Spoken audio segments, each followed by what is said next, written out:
Hello there and welcome to the Dreamy Ocean Channel. I'm so glad you found your way here tonight. Perhaps the day has been long and full of noise, full of obligations and bright lights and the constant hum of a world that never quite stops moving.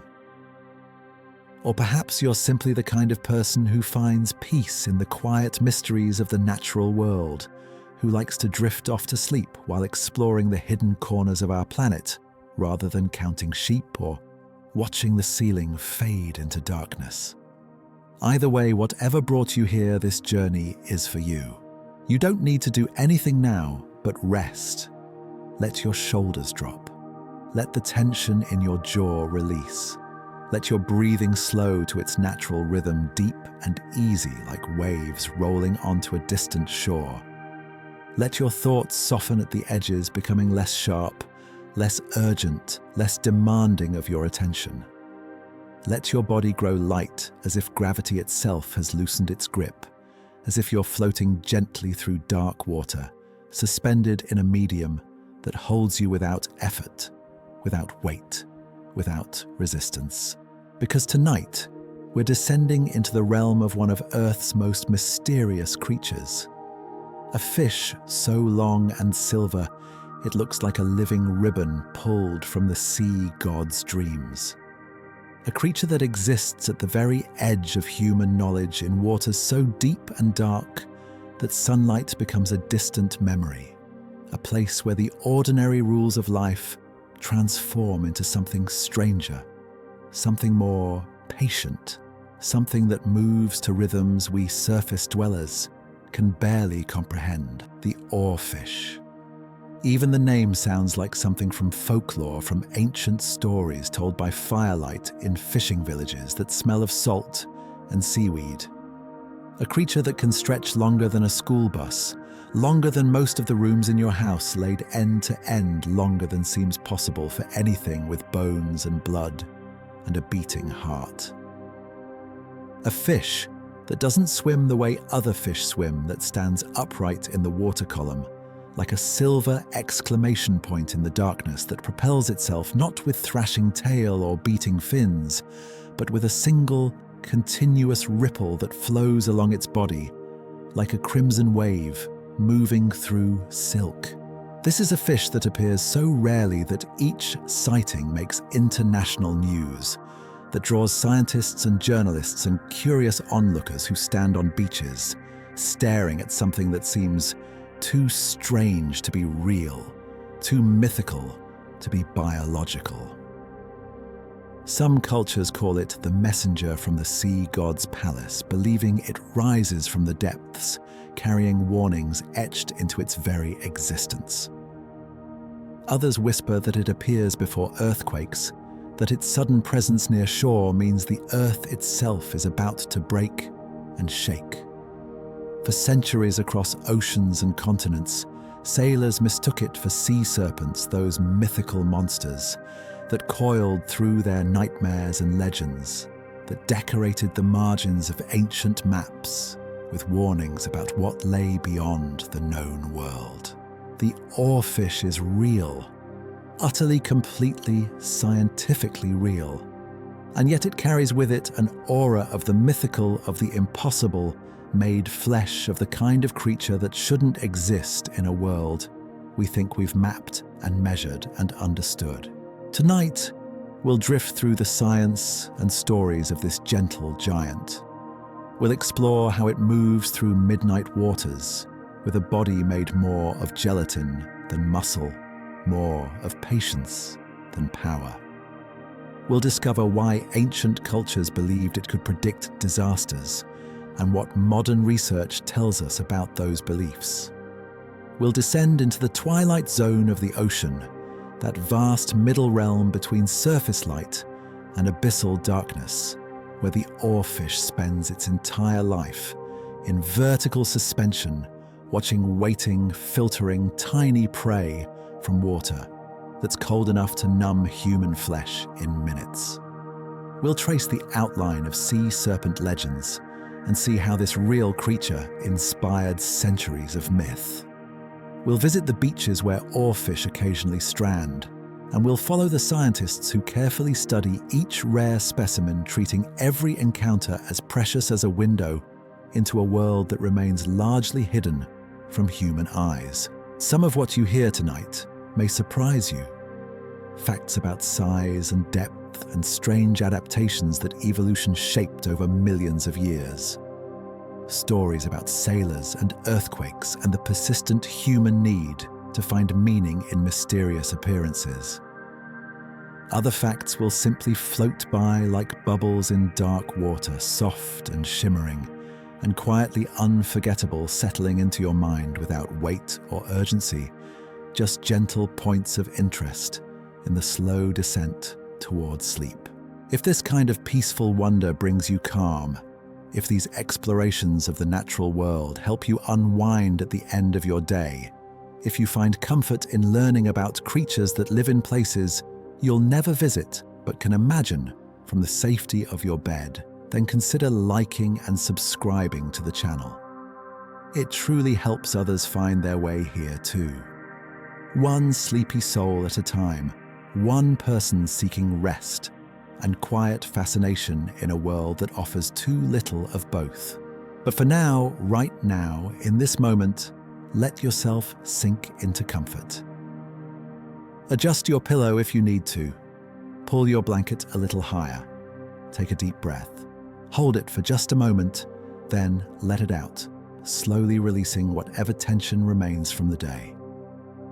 And let's begin this slow, soothing journey into the world of the oarfish, into waters deeper than skyscrapers, a tall into darkness, lit only by bioluminescent creatures, and the occasional beam from a research vessel's lights into the realm of a fish that has been swimming in these depths for longer than humans have been writing down their stories about it. The living ribbon. Imagine, if you will, holding a ribbon of pure silver in your hands. Not the dull metallic grey of ordinary silver objects, but something alive with luster, something that catches light and transforms it into a soft glow that seems to come from within. Now imagine that this ribbon is longer than 3 tall men standing on each other's shoulders. Longer than your living room, longer than the distance from one end of a tennis court to the other. Imagine it rippling gently in your hands, catching the light with each subtle movement, each fold, revealing new depths of shine and shadow. Now imagine that ribbon is alive, that it has eyes like polished obsidian, dark and deep and impossibly ancient, that along its entire length, from the space just behind its head, all the way down to where its body tapers into nothing, runs a fin. The color of fresh blood, each individual ray, catching the light like crimson threads woven through silk, by hands more patient than any human weaver could ever be. This is the oarfish, the world's longest bony fish, the living ribbon of the deep.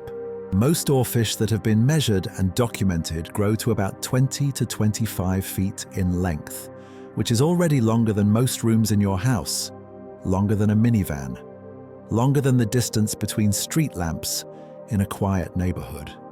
But they can reach even greater length sizes that strain belief, even when you're looking at the evidence stretched out before you on a beach or preserved in a museum case.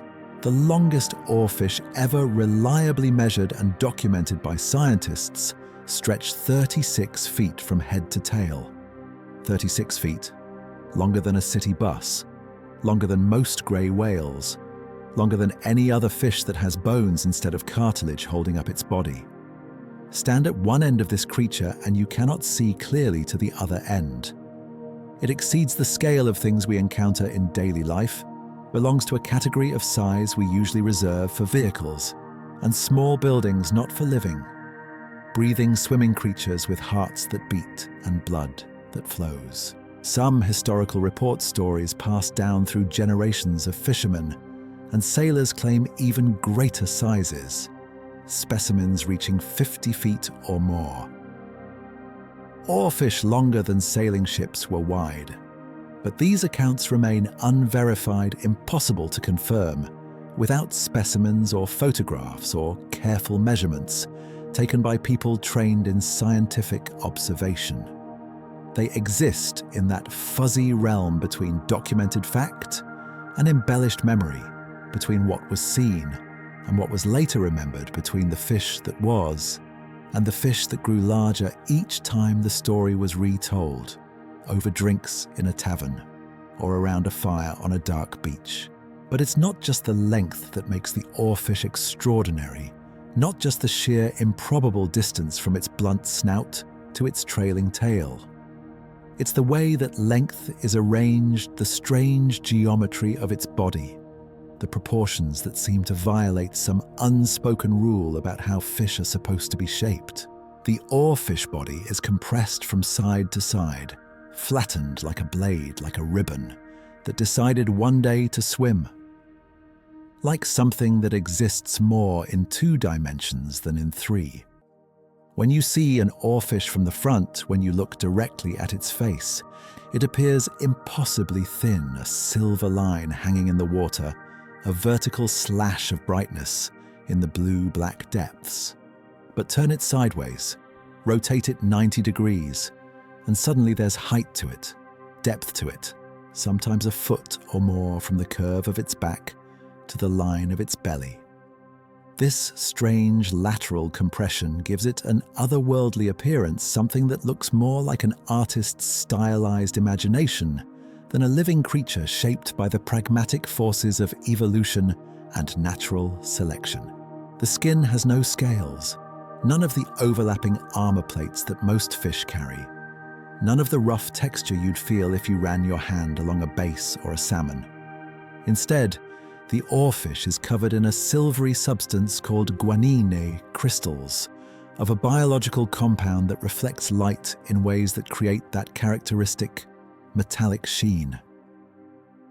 It's the same material that gives other fish their shine, but on the oarfish this coating seems especially bright, especially pure, almost luminous in certain light, almost glowing from within, even though the oarfish produces no light of its own.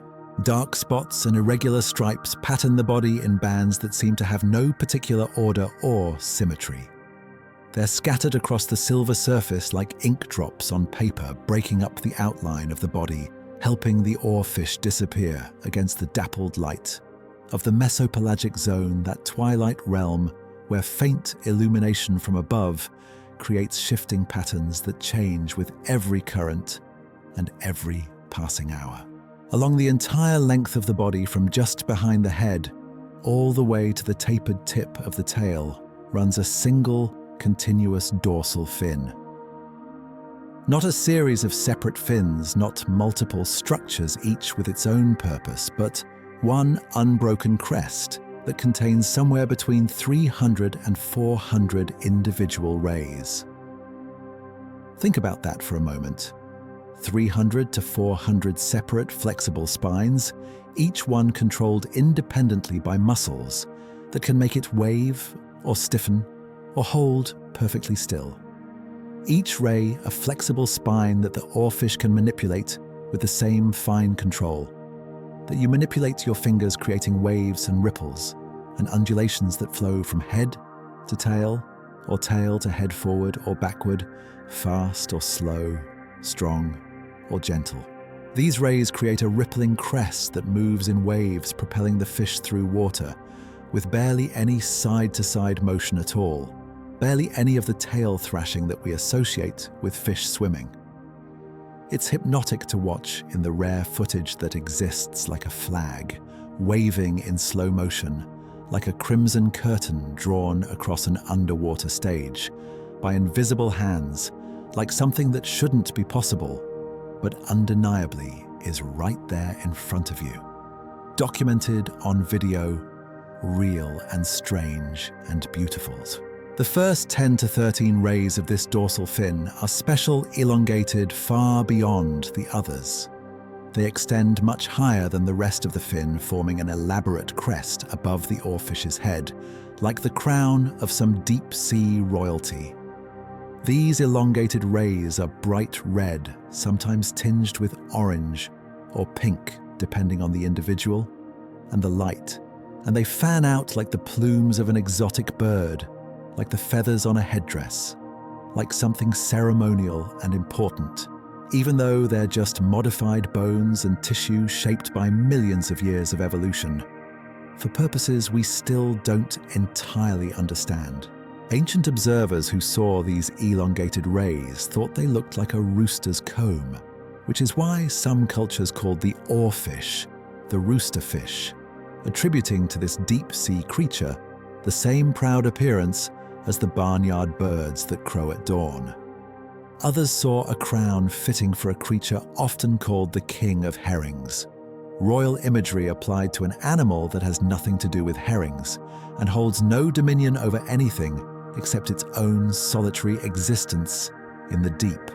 From the oarfish's belly near the head, positioned below where you'd expect pectoral fins to be emerge, two long pelvic fins that hang downward like oars dipping into water like paddles, held vertically ready to row. These fins can be as long as the fish's body is wide, slender filaments that stretch down below the body and terminate in paddle-shaped blades, flat expansions that catch the water and create drag. They're where the oarfish gets its common name, these oar-like appendages that look like they should be used for rowing or steering, but whose actual function remains somewhat mysterious. Scientists believe they may help with stability, with balance, with keeping the oarfish oriented correctly in the water column when currents push and pull from different directions. They may also play a role in sensing the environment, detecting changes in water pressure, or current direction through specialized nerve endings that run through the fin tissue. What we know for certain is that oarfish can lose these pelvic fins and survive, that specimens have been found without them swimming and feeding, apparently normally suggesting they're not critical for everyday life. In the depths useful perhaps, but not essential supplementary equipment rather than core systems. The oarfish has a small head compared to its enormous body, a head that seems almost delicate, almost undersized for the great ribbon of flesh that trails behind it. Large eyes dominate the face eyes, suited for the dim light of the mesopelagic zone eyes that can gather whatever faint photons filter down from the distant surface and whatever bioluminescent glows emanate from other deep-sea creatures.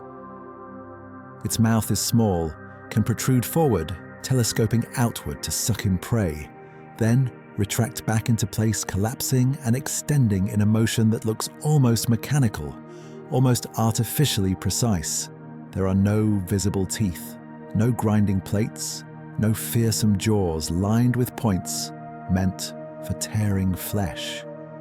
The oarfish is not a predator in the traditional sense, not a hunter that chases down prey and kills it with swift violence. It is a filter feeder, one of the ocean's gentle giants despite its serpentine appearance and mythical reputation, consuming tiny crustaceans, krill, plankton, small fish, and sometimes squid. It drifts through clouds of food with its mouth open, extending that protrusible mouth to create a small vacuum drawing in food-rich water and straining out whatever it can catch on modified gill rakers that act like a sieve, like a net woven from bone and tissue. Inside the oarfish is even stranger, even more unlike what we expect when we think of fish anatomy. Most of its internal organs are concentrated near the head in a compact mass packed efficiently into the forward portion of the body. The rest of that long body, that seemingly endless trail of flesh extending backward for 20 or 30 feet, contains mostly muscle connective tissue and a gelatinous substance that serves a specific purpose in the physics of underwater life. This gelatinous composition provides buoyancy without the weight of a swim bladder, that gas-filled sac that most fish use to control their depth in the water column. The oarfish has no swim bladder at all, has evolved past the need for one through this alternative solution. The gel-like tissue has a density very close to seawater, which means the oarfish achieves neutral buoyancy naturally, without having to compress or expand a gas-filled organ, without having to make constant adjustments to maintain its position in the water. It simply floats suspended at whatever depth it finds itself, neither sinking nor rising, unless it actively swims in one direction or the other. But this gelatinous composition comes with a significant disadvantage. It means the oarfish is incredibly fragile, far more delicate than the solid, muscular flesh of tuna or salmon or most other fish we're familiar with. The tissue is so soft and watery that it tears easily, almost like gelatin that's been only partially set, like something that's more liquid than solid, but holds together through surface tension and the gentle constraints of skin. This is why intact specimens are rarely caught, why fishermen who accidentally net an oarfish usually end up with a damaged fish or no fish at all. When commercial or research nets close around an oarfish, the fish often falls apart before it can be brought to the surface. The weight of its own body, unsupported by water, tears the soft tissue. The stress of being pulled through changing pressure zones causes internal damage. By the time the net reaches the deck of a fishing boat, what emerges is often fragments, pieces, sections of what was once a whole animal, but is now just evidence of something that used to be. The few specimens that do make it intact to scientists are treasured, like rare artifacts, like pieces of something ancient and irreplaceable.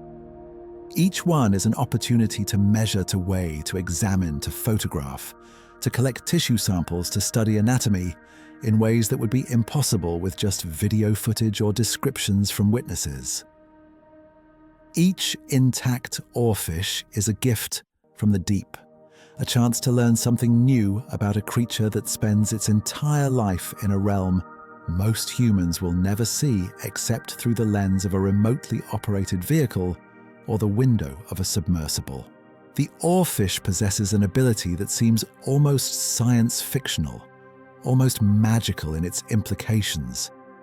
It can survive losing large portions of its tail through a process called autotomy, the deliberate shedding of body parts. Since most of its vital organs are concentrated near its head, an oarfish can lose half its length, or more can sacrifice 20 feet of body, and still swim, still feed, still live, still go about the business of existing in the cold, dark depths. Scientists have found oarfish with obviously regenerating tails with tissue that shows clear signs of regrowth, proof that this strange ability is not just theoretical possibility, but actively used reality. These individuals were living, swimming, feeding, doing all the things oarfish do, despite being significantly shorter than they once were, despite carrying the evidence of some past trauma or deliberate sacrifice written in the regenerating tissue at their posterior end. Though what predator or situation would cause an oarfish to shed its tail remains a mystery wrapped in deeper mystery. Few natural predators of adult oarfish have been documented or even proposed with any confidence. The occasional large shark might attack one. A giant squid, those other mysterious deep-sea creatures that we know exist primarily through the scars they leave on sperm whales, might grapple with an oarfish in darkness. But evidence is scarce, observations non-existent, speculation running far ahead of confirmed fact. There's something almost ghostly about the oarfish's appearance when you see it clearly, when you have a chance to examine a specimen or watch footage of one swimming. Something that exists in that uncanny valley between familiar and alien, between the things we know and the things that make us question what we think we know. It has the basic fish shape we recognize from childhood drawings and aquarium visits. Yes, it has fins and eyes and a mouth and a tail like fish are supposed to have. But all of these elements are stretched and flattened and decorated in ways that make it seem like it came from another world entirely, from another ocean on another planet where, Evolution took slightly different paths and arrived at forms that follow the same underlying logic, but express it in ways that feel foreign, strange, almost impossible. Perhaps that's why when oarfish wash ashore and people see them for the first time, see them stretched out on sand or rocks with their crimson crests catching sunlight, the word that most often appears in headlines and news reports is not fish, but monster. Not in fear exactly, not in genuine terror, but in awe. A recognition that the ocean still holds creatures that defy our expectations and stretch the boundaries of what we think a fish should be, what we believe is possible, within the constraints of vertebrate biology and marine adaptation. As you rest tonight, as your breathing continues to slow and your body continues to sink into the mattress beneath you, imagine drifting alongside this living ribbon. Imagine its crimson crest rippling gently above you in the dark water. Each wave of the dorsal fin flowing smoothly from head to tail. A continuous undulation that never stops, never hesitates, constant as breathing, regular as a heartbeat.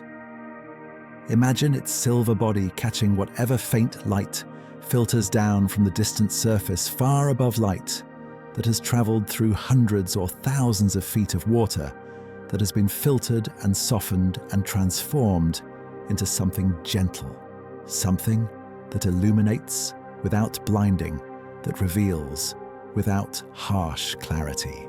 Imagine that you too could flatten yourself into something almost weightless, something that moves through water as easily as breath moves through air, as easily as thoughts move through your mind when you're not trying to control them.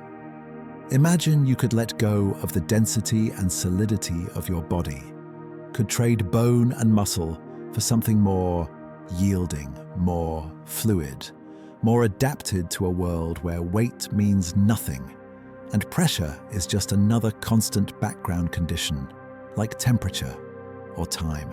Let that image settle softly in your mind as you drift closer to sleep. The oarfish suspended in midnight blue, perfectly still except for the gentle wave of that long, long fin. A ribbon of silver in the dark, a streak of crimson moving through endless water, strange and beautiful and real, waiting in the depths, swimming slowly through a world we've barely begun to explore. Masters of the deep. The oarfish does not live where you might expect to find fish, where children splash in the shallows, or where snorkelers glide across clear water looking down at colorful coral.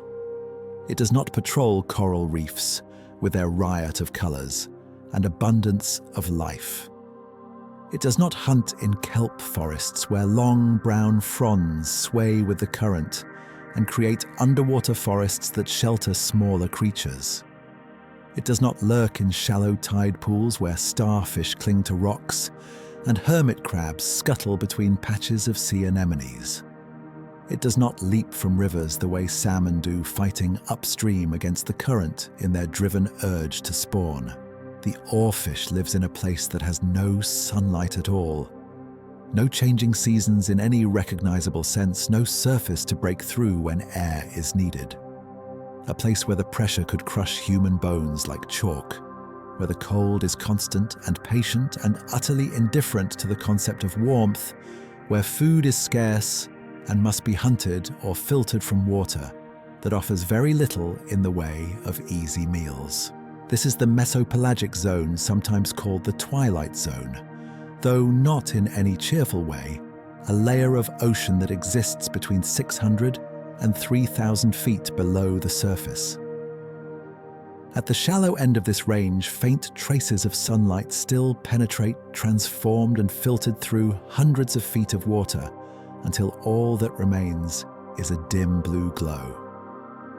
Barely enough to see by, certainly not enough to support the photosynthesis that drives surface ecosystems.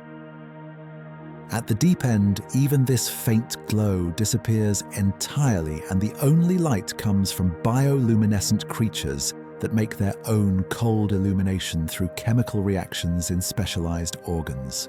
Here, in this vast intermediate realm, the last traces of sunlight give up their struggle against the absorbing water and fade into a perpetual dusk that never brightens and never fully darkens. The light that does exist, what little of it manages to reach these depths, is monochromatic, stripped of the reds and oranges and yellows that we associate with sunlight, reduced to blues and violets that gradually fade into black. Most oarfish prefer depths between 600 and 1,000 feet, a range where they can take advantage of what little light remains while staying well below the surface zones where predators are more numerous and competition for food more intense, though they've been documented as deep as 1,500 feet and occasionally much shallower, appearing in waters where divers or snorkelers can encounter them. Though these shallow appearances usually indicate illness or injury or some environmental disturbance that has pushed them from their preferred habitat. At these depths, the world is quiet in a way that surface dwellers cannot quite understand or imagine. There are no waves in the conventional sense, no surface chop created by wind, no rolling swells that lift and lower everything in rhythmic motion. There is no wind, of course, since wind requires an interface between air and water. And here there is only water, only the liquid medium extending in all directions, without boundaries or surfaces.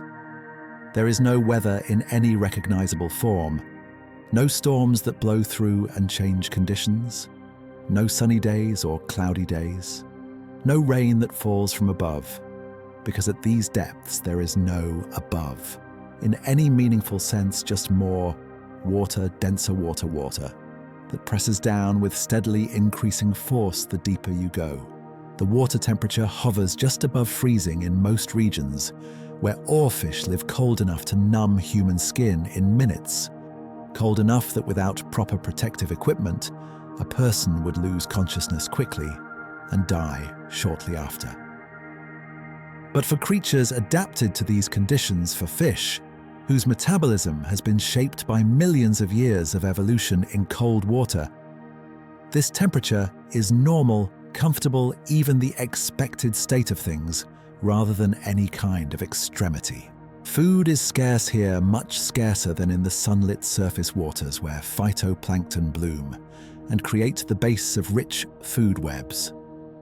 At these depths, the primary food source is marine snow, that evocative name for the constant, gentle rain of organic matter that drifts down from above. Dead plankton, fecal pellets, discarded molts from crustaceans, bits of larger creatures that died in the layers above and are slowly disintegrating as they fall. All of this detritus descends through the water column in a slow, patient drift that marine biologists have described as resembling snowfall, hence the name. It's not much to build an ecosystem on this sparse rain of leftovers from the more productive zones above, but it's enough, just barely enough for the creatures that have learned to make their living in these dark, cold, food-poor waters. It's a challenging place to live by any measure, and the creatures that call it home have evolved extraordinary adaptations to survive. Large eyes to gather whatever faint light exists. Slow metabolisms to conserve energy in an environment where food is never abundant. Strange body shapes optimized for hanging motionless in the water column rather than swimming actively. Bioluminescence for communication, camouflage, or hunting in the darkness.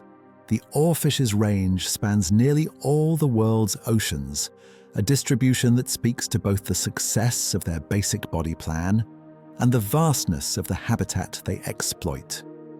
They've been documented in the Atlantic Ocean from the Mediterranean to the cold waters off Norway, in the Pacific from California to Japan, from the tropics to the temperate zones, in the Indian Ocean around islands and continental shelves, from tropical waters near the equator where the surface is warm and inviting to temperate zones in the Mediterranean and off the coast of California, where surface temperatures drop significantly in winter.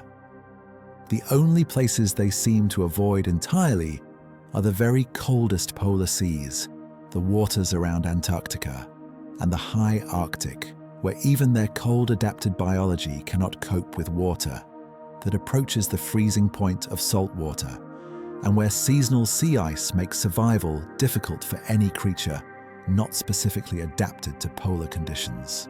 But finding oarfish, even knowing they live across such vast regions of ocean, even understanding that they must exist in significant numbers somewhere in order to maintain stable populations over evolutionary time, remains incredibly difficult. They are solitary creatures by nature, each one drifting through the depths alone, rather than in schools or groups. They do not form spawning aggregations that bring hundreds or thousands of individuals together in one place. They do not migrate in visible masses the way herring or tuna do, creating feeding frenzies that draw the attention of predators and human observers alike. They are oceanodromous, a wonderful technical term that means they migrate in response to food availability rather than following set routes or seasonal patterns, the way salmon follow rivers or grey whales follow coastlines. Where the krill go, where the plankton bloom, where the marine snow falls most thickly, there the oarfish follows alone in its vertical world, driven by hunger and opportunity rather than by any inherited map or calendar. Because yes, and this is perhaps the most unusual thing about oarfish behavior, the detail that makes them truly strange, even among the already strange community of deep-sea creatures, the oarfish swims vertically. Head up toward the distant surface far above, tail down toward the abyssal depths far below, like a living exclamation point suspended in dark water, like a silver line drawn through three-dimensional space by a hand that doesn't care about horizontal planes or normal orientations. This is perhaps the most unusual thing about oarfish behavior. Most fish swim horizontally, their bodies parallel to the ocean floor or the distant surface.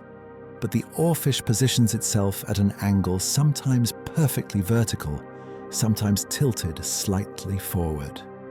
It hangs there motionless except for the rippling of its long dorsal fin, that crimson wave, undulating from head to tail in slow, continuous motion. Scientists believe this vertical posture serves multiple purposes. First, it makes the oarfish nearly invisible to prey and predators alike. When you're looking up or down in open water, a thin vertical line is much harder to spot than a long, horizontal shape. The oarfish presents the smallest possible silhouette, just a sliver of silver in the blue-black depths. Second, this position may help the oarfish detect prey more effectively. Hanging vertically, it can watch for the tiny shrimps and zooplankton that drift past, silhouetting them against what little light filters from above. When the oarfish needs to move, it doesn't swim the way most fish do. It doesn't flex its body side to side, doesn't thrash its tail, doesn't beat its fins like wings. Instead, it uses a technique called amiform locomotion, named after the bowfin, a primitive fish that moves in a similar way. The oarfish sends waves down its long dorsal fin, each wave pushing against the water and propelling the fish forward or backward. The body itself stays almost completely straight, a rigid ribbon drawn through the water by the force of its rippling crest alone. This method of swimming is incredibly efficient in the still waters of the deep sea.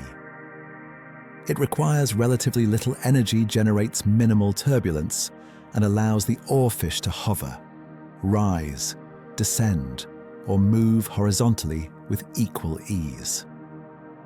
Observers watching oarfish in their natural habitat describe the motion as mesmerizing, almost hypnotic, the crimson fin flowing in waves, while the silver body glides through darkness like a banner carried by invisible hands. The oarfish can also switch orientations when needed. Though it prefers vertical swimming, it can tilt into horizontal position to travel longer distances or investigate something of interest. This flexibility allows it to adapt to different hunting situations and environmental conditions, though the vertical position appears to be its default most comfortable state. As a filter feeder, the oarfish does not chase its prey. It drifts through concentrations of zooplankton krill, small crustaceans, and occasionally small fish or squid, extending its protrusible mouth to gulp in food-rich water. The vertical position may help it target prey by allowing it to position itself directly below a cloud of drifting organisms moving upward through them, with its mouth extended, straining them from the water as it rises. Interestingly, oarfish appear to have very few natural predators. The few observations of oarfish interactions with remotely operated vehicles show that the fish do not flee quickly or display obvious fear responses. They drift calmly as camera-bearing robots approach, sometimes swimming away slowly, sometimes simply watching with those large, dark eyes. This suggests that in their deep-sea environment, oarfish are not constantly fleeing from threats. Their size, their gelatinous flesh, or simply their deep habitat may protect them from most predators. Sharks, particularly large deep-sea species, may occasionally attack oarfish, and there's speculation that some large squid might pose a threat. But documented cases are rare. The oarfish seems to live in a relatively safe ecological niche, a wanderer of the midnight zone whose greatest challenges are finding food and navigating the vast, dark expanses of their vertical world. Living footage of oarfish in their natural habitat is extraordinarily rare. The first ever recorded was in 2001, when scientists in the Bahamas captured brief video of an oarfish swimming in relatively shallow water. In 2008, researchers in the Gulf of Mexico filmed another, this time in deeper water, closer to the oarfish's preferred range. In 2010, a team using a remotely operated vehicle in the Gulf documented an oarfish at depth, showing its vertical swimming behavior for the first time on camera.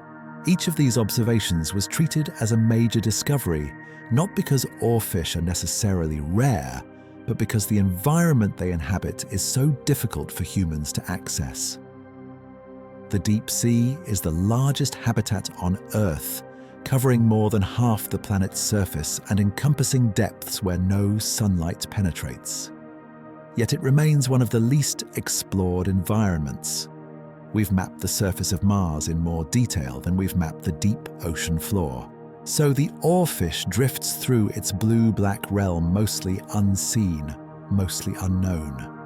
A master of the deep who has perfected the art of vertical living in a world without up or down, without left or right, only the slow fall of marine snow and the patient pulse of that crimson fin, drawing it ever forward through the cold. Rest your mind in that image. A ribbon of silver standing upright in endless water. Moving without moving, propelled by a wave that flows along its body like breath, flows through yours now. Steady, quiet, almost dreamlike in its strangeness and grace. Messengers from the sea god's palace. There is a belief, old as stone, and deep as the trenches, that the ocean sends warnings before disaster strikes. That certain creatures rise from the depths carrying messages written in their very appearance, their sudden presence a sign that the earth itself is about to break. In Japan, the oarfish is called Ryugu no Tsukai. The name translates to messenger from the sea god's palace, or sometimes the sea god's emissary. In Japanese mythology, Ryugu is the undersea palace of the dragon god Ryujin, a place of impossible beauty built from coral and precious stones, where time moves differently and mortals rarely return unchanged. When an oarfish appears on the beach or is seen near shore, tradition holds that it has been sent from this palace with a warning. The earth, they say, is about to shake. This belief runs deep in Japanese coastal communities. It appears in folk tales passed down through generations in local festivals and shrine decorations in the quiet conversations between grandmothers and their grandchildren on stormy afternoons. The oarfish is not feared exactly, but respected, treated with a mixture of awe and apprehension. Its arrival is noted, recorded, discussed, and sometimes the earth does shake. On March 11, 2011, a magnitude 9.0 earthquake struck off the coast of Tohoku, Japan. The quake, one of the most powerful ever recorded, triggered a tsunami with waves reaching heights of 130 feet in some areas. The water swept inland, devastating coastal communities, flooding towns, destroying homes, claiming more than 18,000 lives. The Fukushima Daiichi nuclear power plant was inundated, leading to meltdowns and one of the worst nuclear disasters in history. In the months before that earthquake, more than 20 oarfish washed ashore along Japanese coastlines. Far more than usual, far more than chance would predict. Fishermen found them in their nets. Beachgoers discovered them in the surf. Each sighting was noted, each specimen photographed. And afterward, after the ground had finished shaking and the waters had receded, people remembered the oarfish. They remembered the old stories. They asked if the fish had been warning them all along. 6 years later in the Philippines, on February 10th, 2017, a magnitude 6.7 earthquake struck Surigao del Norte province. The quake killed 8 people, injured more than 200, and damaged thousands of buildings. In the days before the quake, multiple oarfish were spotted near Philippine shores. 6 separate sightings were reported, unusual for a region where oarfish appearances are typically rare. Once again, after the shaking stopped, people looked back and wondered. Stories like these circulate widely. They appear in news articles, in documentaries, in social media posts that accumulate thousands of shares. Each new sighting is accompanied by speculation. Could this mean an earthquake is coming? Should we prepare? Is this a warning? The pattern seems compelling. Oarfish appear, earthquakes follow. Over and over, the correlation emerges from the news cycle like something with weight behind it. But correlation, as scientists constantly remind us, is not causation. And when researchers actually examine the data, systematically looking at all documented oarfish sightings and all recorded earthquakes in the regions where those sightings occurred, the pattern dissolved. In 2019, a comprehensive study analyzed decades of oarfish strandings along the Japanese coast, alongside seismic activity in the same regions during the same time periods. The researchers found no statistical correlation. None. Oarfish appeared just as often during times with no subsequent earthquakes as they did before major seismic events. The apparent connection was an illusion, a trick of memory and selective attention. We remember the oarfish that preceded earthquakes. We forget all the times oarfish appeared and nothing happened, or earthquakes struck with no prior oarfish sightings at all. Still, the question lingers. If there's no real correlation, where did the belief come from? Why does it persist? Some scientists have proposed that deep-sea fish might be more sensitive to subtle changes along fault lines. As tectonic plates shift and grind against each other in the weeks before a major quake, they might release changes in water pressure, electromagnetic fields, or dissolved gases.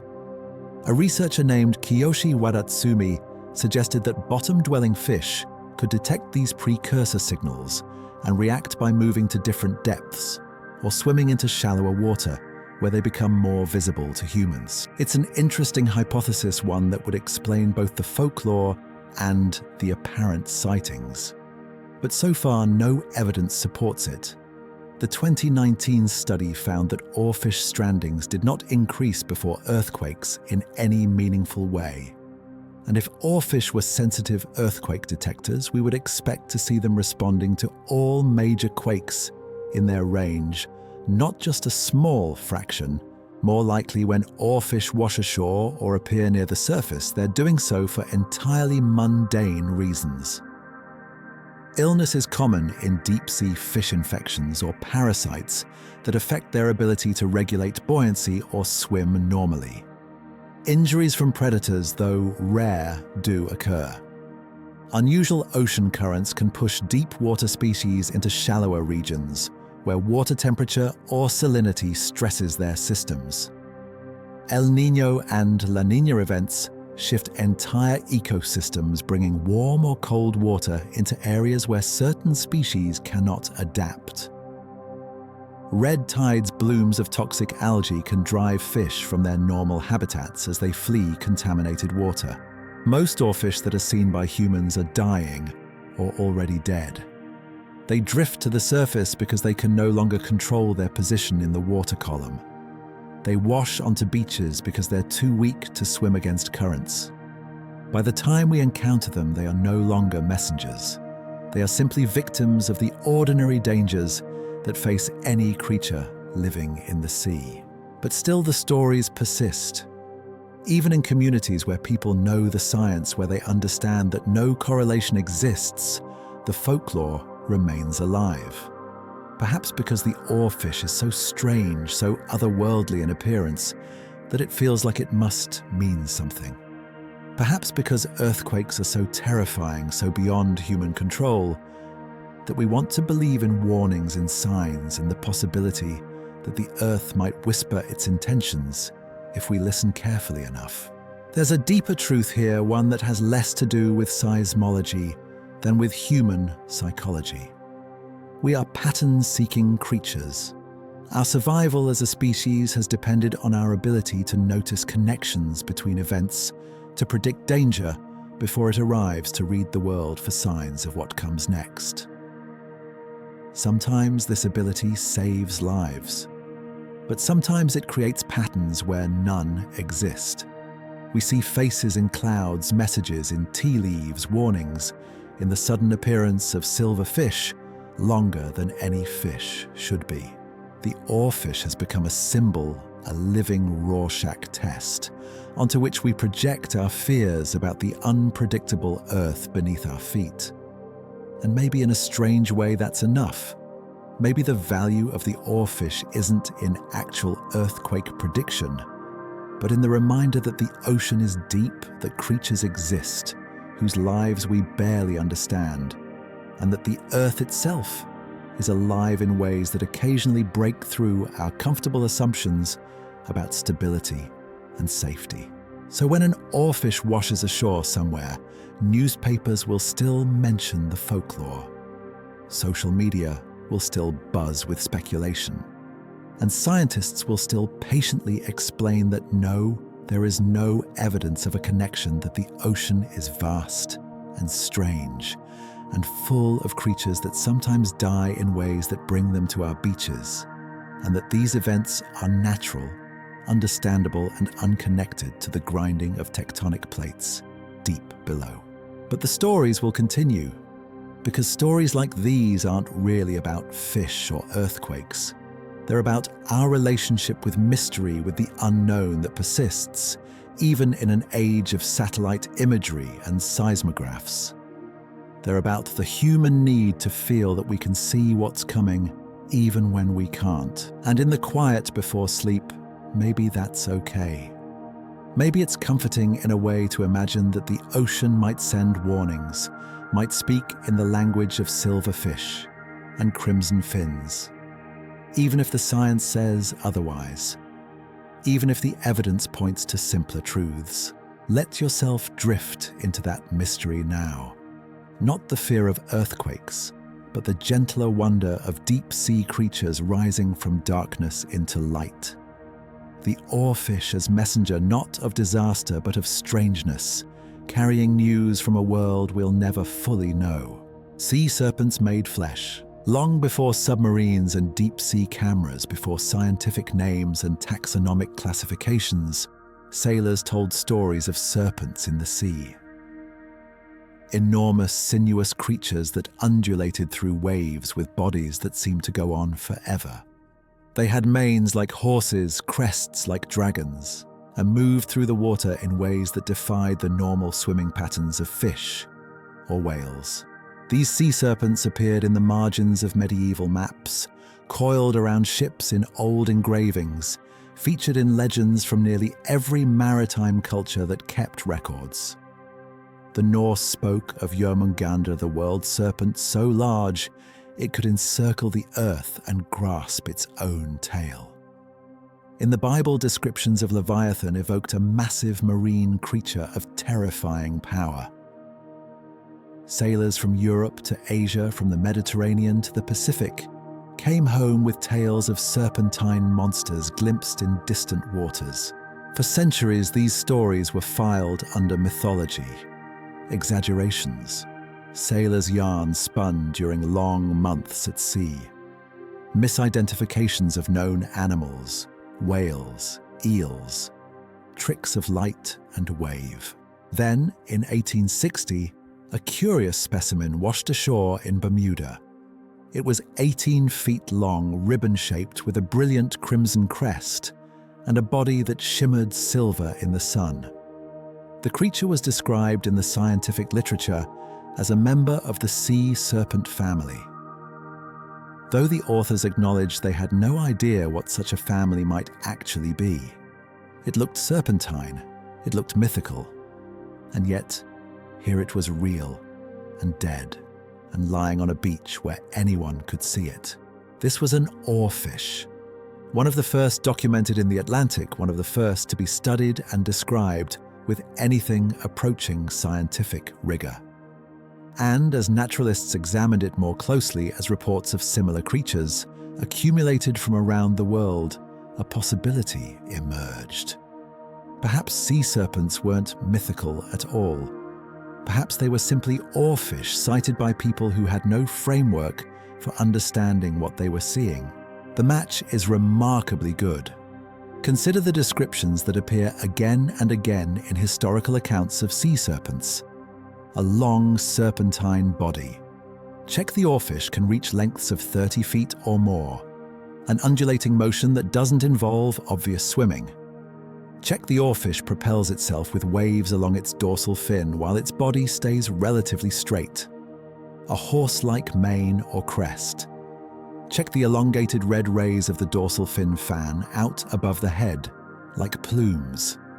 Coloration that includes silver red and sometimes dark spots or stripes. Check, check, check. One of the most famous historical sea serpent sightings matches oarfish characteristics almost perfectly.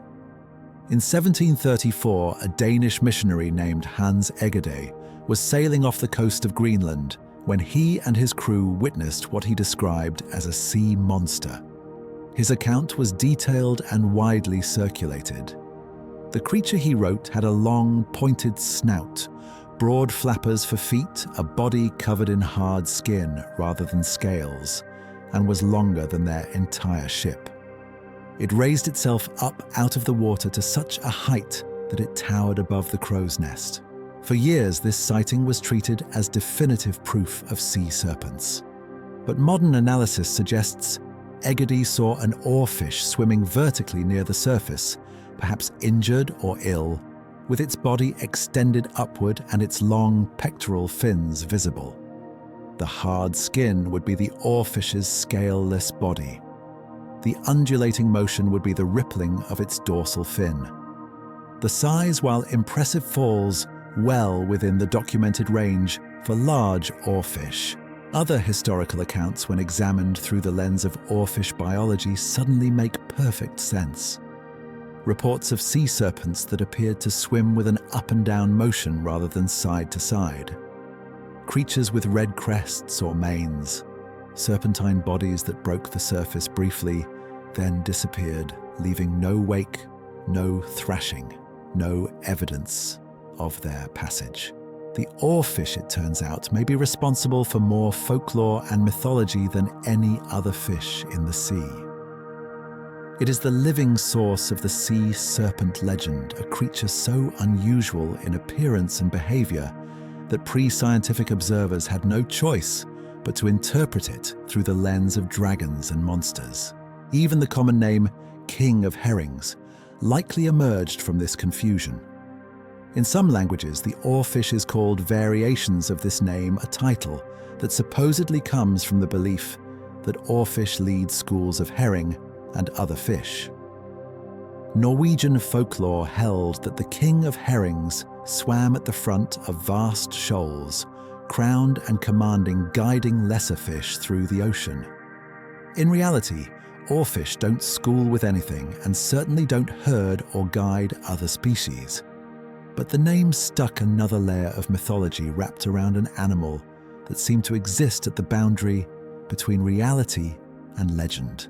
It's worth noting that not all sea serpent sightings can be explained by oarfish. Some were likely giant oarfish relatives, such as giant squid, which can also reach enormous sizes and have multiple long tentacles that might appear serpentine from a distance. Others were probably misidentified whales, particularly when seen during unusual behaviors like breaching in series or swimming in a row. Some sightings were undoubtedly complete fabrications, stories that grew more elaborate with each retelling until they bore no resemblance to anything real. But the oarfish accounts, when you line them up side by side with the biology of Regalicus glazen, the specific consistency is striking. The oarfish is real. It does wash ashore occasionally. It does swim in ways that appear serpentine to observers unfamiliar with its species. And it absolutely could have inspired centuries of legends about enormous serpents lurking in the ocean's depths. There's something poignant about this revelation.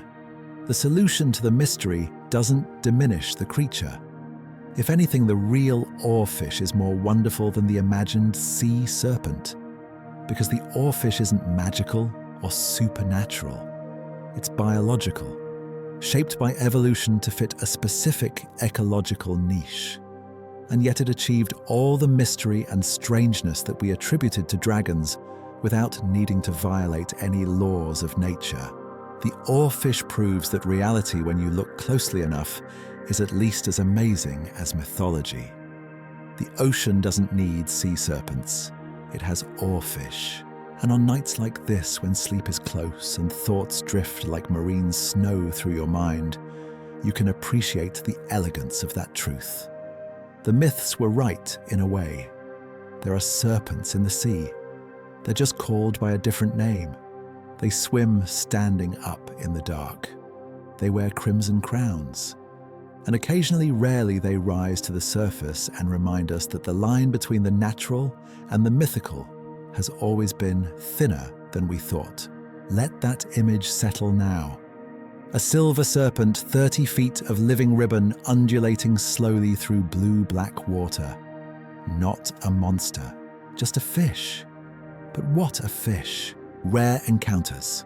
In the cold early morning of August 10th, 2024, a group of kayakers and snorkelers made their way into the clear waters of La Jolla Cove in Southern California. The day was beautiful. The Pacific calm, the kind of morning where the ocean feels more like glass than water. Someone noticed something strange in the water, something long, something silver. At first they thought it might be debris, a tarp perhaps, or a piece of canvas that had fallen off a boat. But as they came closer, it moved. Not with the drift of an inanimate object, but with purpose, with a flowing, rippling motion that could only belong to something alive. It was an oarfish, 9 to 10 feet long, drifting near the surface, its crimson dorsal fin catching the early light. The sighting made immediate news. For those who understand oarfish rarity, this was extraordinary. Since 1901, only about 20 to 22 oarfish had been documented along the entire California coast. That's roughly one sighting every 5 or 6 years across hundreds of miles of shoreline. To see one in the wild swimming alive was almost unheard of. The kayakers and snorkelers filmed it. They watched it move through the water with that characteristic undulating motion, the long body staying mostly rigid while the dorsal fin rippled like a flag in slow wind. It didn't flee from them. It didn't seem distressed, at least not initially. It simply swam slowly through the shallows, perhaps already dying, perhaps confused by temperatures or currents that had pushed it from its normal deep water home. Eventually, the oarfish was retrieved from the water. Scientists from the Scripps Institution of Oceanography examined the specimen, taking measurements, collecting tissue samples, documenting everything they could about this rare visitor from the deep. The fish eventually went to Scripps' marine vertebrate collection, where it joined other preserved specimens in one of the world's most important repositories of marine life. 3 months later, it happened again. On November 6, 2024, another oarfish washed ashore at Grandview Beach in Encinitas, California. Also 9 to 10 feet long. Also in La Jolla Cove area, just a few miles from the first sighting. 2 oarfish in 3 months after decades of none. And then November 22nd, 2024, less than 3 weeks later, a third oarfish appeared also in Encinitas. 3 oarfish in 5 months. In a region where 1 oarfish per decade would be normal. Scientists were baffled. Marine biologists began asking questions. What had changed in the ocean? What conditions could drive 3 separate individuals to strand or surface in such a short time span? Various theories emerged. Some pointed to recent red tides along the California coast blooms of toxic algae that can drive deep-sea fish into shallower waters as they flee contaminated regions.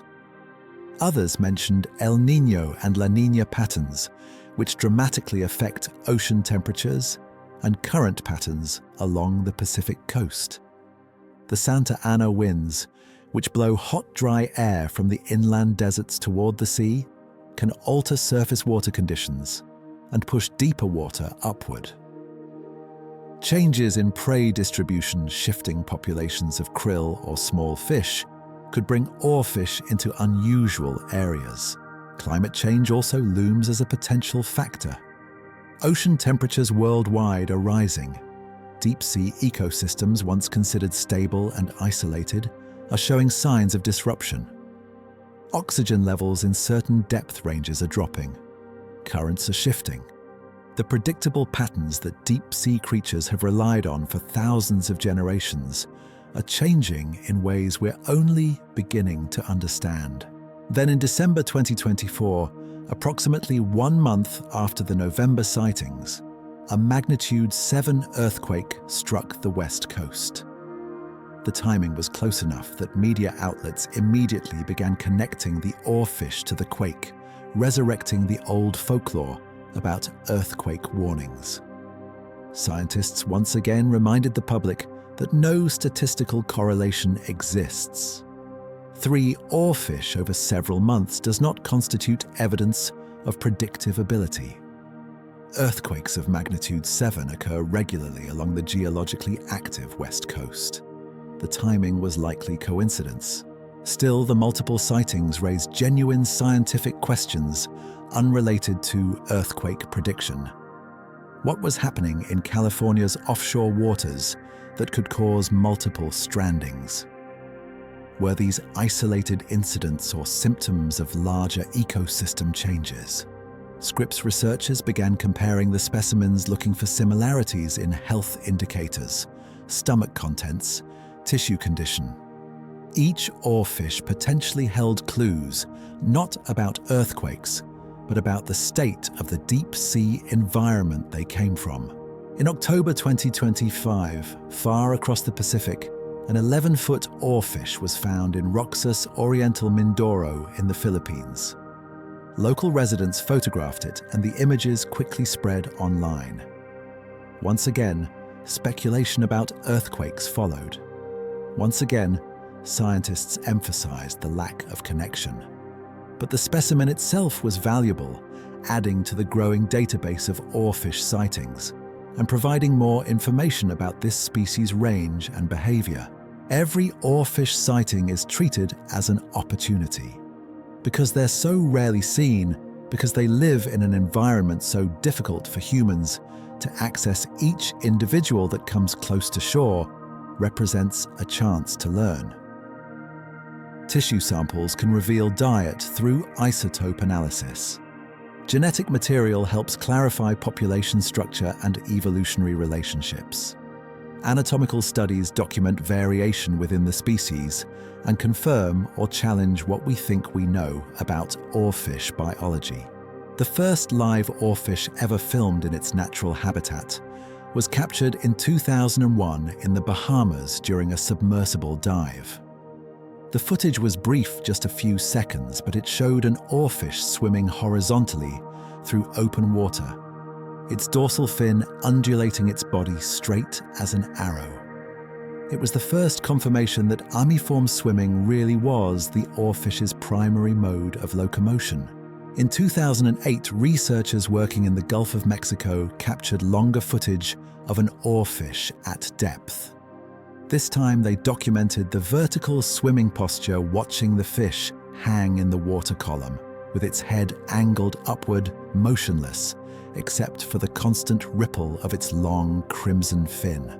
The 2010 Gulf Serpent project, which stands for Slope to Estuary Reef, processes of the northern Gulf of Mexico, provided some of the best deep-sea oarfish footage to date.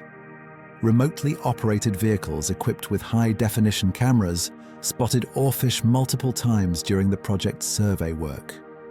These observations revealed details about oarfish behavior that had never been documented before: how they orient themselves relative to currents, how they respond to lights and cameras, how they interact with the seafloor below and the surface far above. Each technological advance in underwater exploration has brought more oarfish encounters. As ROVs become more sophisticated, as deep-sea cameras improve, as submersibles venture into previously inaccessible depths, the likelihood of encountering oarfish increases. We're at the beginning of an era where creatures that were once known only from corpses on beaches might become regularly studied in their living state. Yet even with modern technology, oarfish remain elusive. The ocean is incomprehensibly vast. The mesopelagic zone alone covers more than 1 billion cubic kilometers of water. Finding a single oarfish in that expanse is like finding a particular ribbon someone dropped somewhere on all the land surfaces of Earth combined. It might happen, but don't expect it to be easy. So each sighting still carries weight. Each beached specimen still makes news. Each piece of footage still circulates through social media with wonder and disbelief. Because oarfish challenge our assumptions about what's possible in nature. They look too strange to be real. They live too deep to be accessible. And yet, occasionally, they cross the boundary between their world and ours, offering us the briefest glimpse into the dark places where they spend their lives, swimming slowly upward through water that never sees the sun. Close your eyes now and imagine you're one of those kayakers in La Jolla Cove. The water is clear and cold around you. Below, moving like a dream made solid, a ribbon of silver undulates through blue. You watch, you don't touch, you don't chase. You simply witness, knowing you're seeing something most people never will. And then it glides away back into deeper water, back toward darkness, leaving you floating on the surface with your heart beating fast and your mind full of questions you'll spend the rest of your life trying to answer. Mysteries beneath. For all that we've learned about oarfish, what we don't know still dwarfs what we do. The oarfish remains a creature of questions, a living reminder that the ocean keeps its secrets close. Start with something basic. How do oarfish reproduce? We don't know. Not really. Scientists suspect external fertilization the standard method for most fish species. The female presumably releases eggs into the water, the male releases sperm, and fertilization occurs in the open ocean. But no one has ever observed this. No one has documented oarfish courtship behavior, mating rituals, or spawning aggregations. What we have is circumstantial evidence.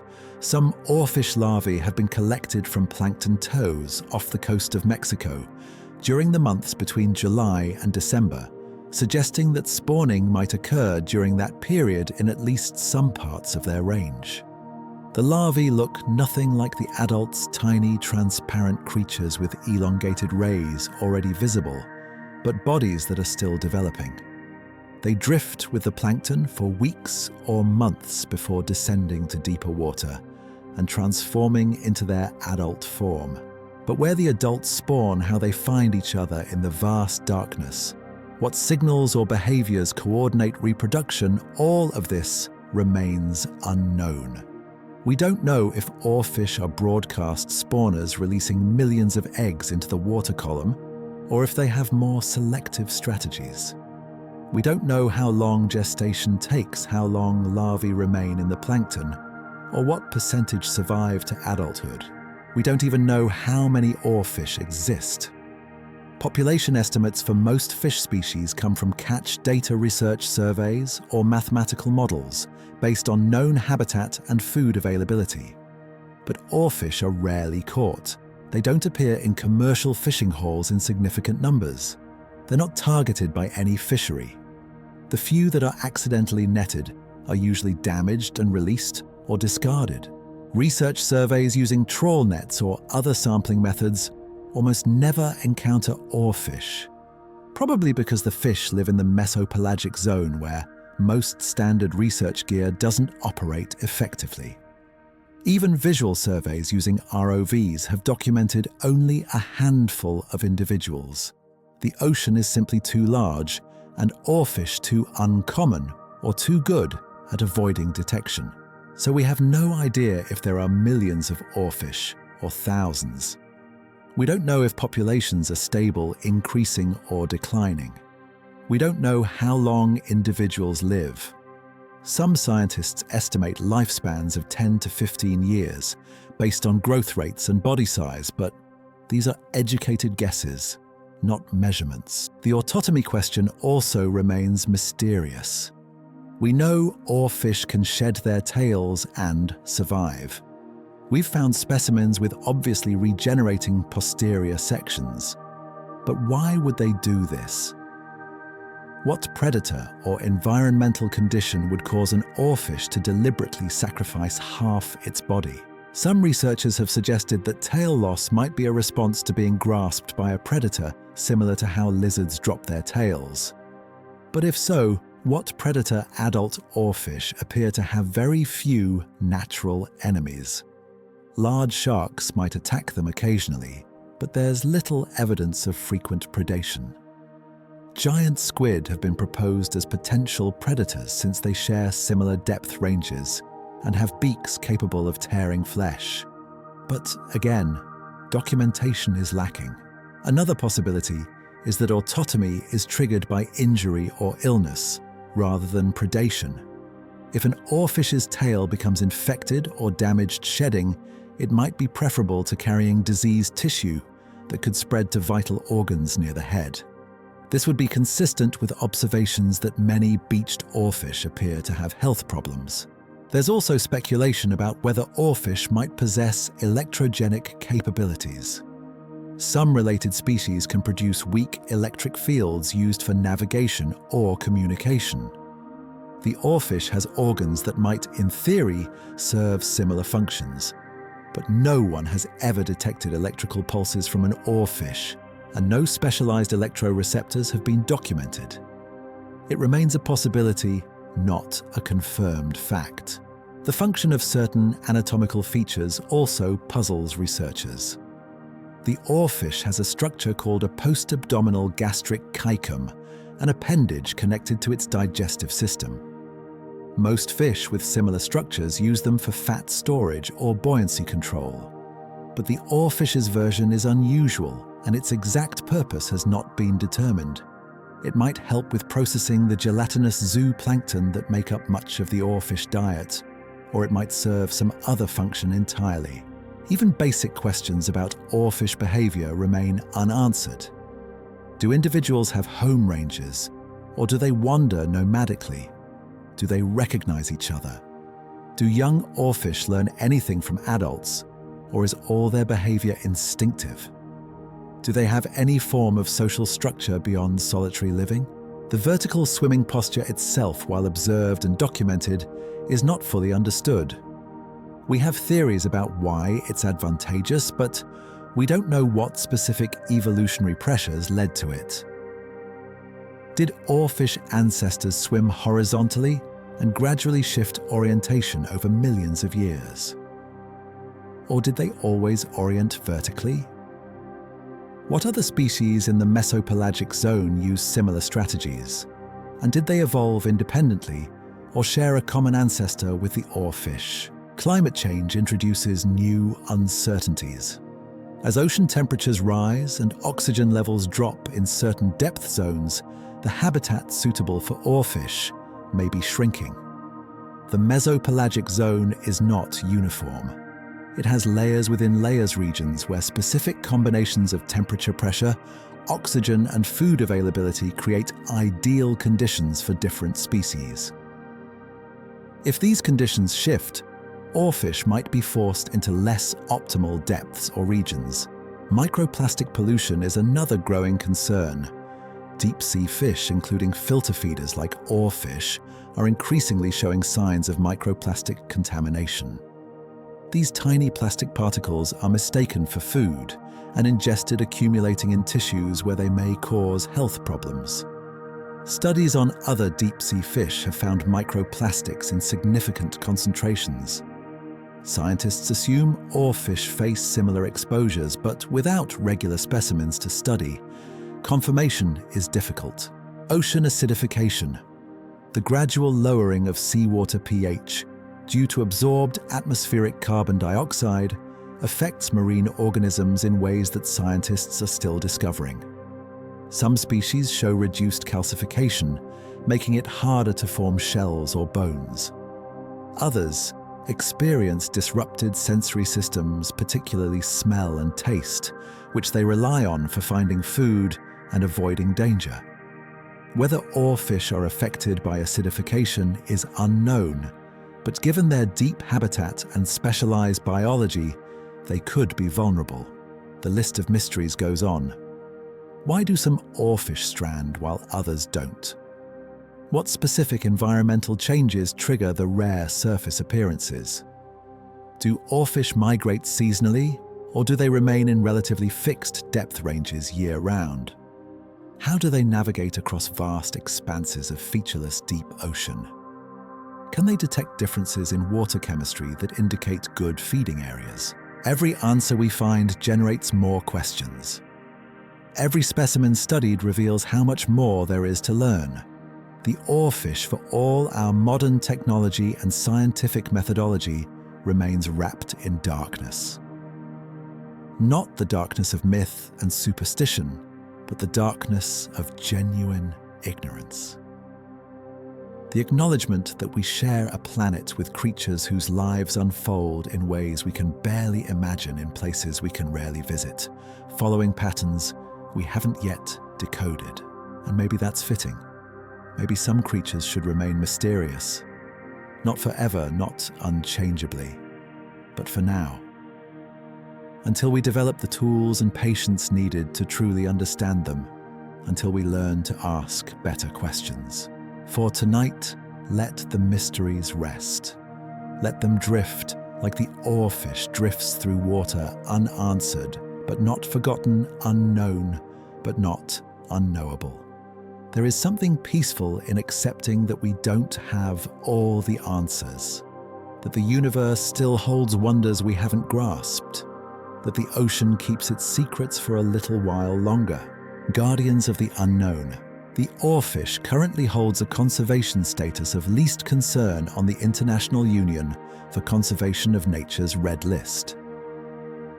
This designation suggests that oarfish populations, whatever their actual size, are not currently threatened with extinction. It's a reassuring classification in an era when so many marine species face declining numbers and uncertain futures. But that least concern status comes with caveats. It's based primarily on the oarfish's wide distribution across multiple ocean basins and the fact that they're not targeted by commercial fisheries. We're not actively hunting them. We're not accidentally catching them in large numbers. They live deep enough that most human impacts, direct ones at least, don't reach them. The oarfish's flesh is gelatinous soft and generally considered inedible. Fishermen who accidentally catch oarfish typically throw them back or leave them on the beach. There's no market for oarfish meat, no demand that would drive overfishing. A few specimens end up in research collections or museum exhibits, but this represents a tiny fraction of any potential population. Yet least concern doesn't mean safe. It doesn't mean immune to threat. It simply means that based on current knowledge, the species appears stable. And current knowledge, as we've discussed, is extremely limited.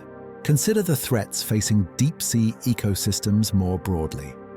Climate change is altering ocean temperatures at all depths, including the mesopelagic zone where oarfish live.